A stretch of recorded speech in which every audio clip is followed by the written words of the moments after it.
లేకపోతే మేము ఇవాళ ఇక్కడ ఎల్బీ నగర్ చౌరస్తాలో హయత్ నగర్ లో ఇవాళ మేము రోడ్డు దిగ్బంధం చేసినాం.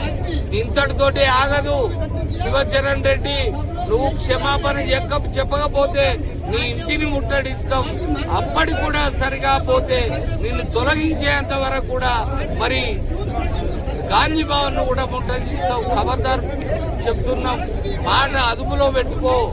నువ్వు రేపు మీరు పోటీ చేస్తే యాదవ్ లోట్లు కావాలి, బీసీ లోట్లు కావాలి. మీరు అనుచిత వ్యాఖ్యలను వెంటనే వెనుక్కు తీసుకొని మరి ఈశ్వరమ్మ యాదవ్ గారికి క్షమాపణ చెప్పాలి. క్షమాపణ చెప్పేంత వరకు మేము వదిలిపెట్టాం. ఖచ్చితంగా 2 రోజులలో గాంధీ భవన్ ను 33 జిల్లాల నుంచి బీసీ సంఘాలు, యాదవ్ సంఘాలు వచ్చి ఖచ్చితంగా మేము గాంధీ భవన్ ను ముట్టడి చేస్తాం.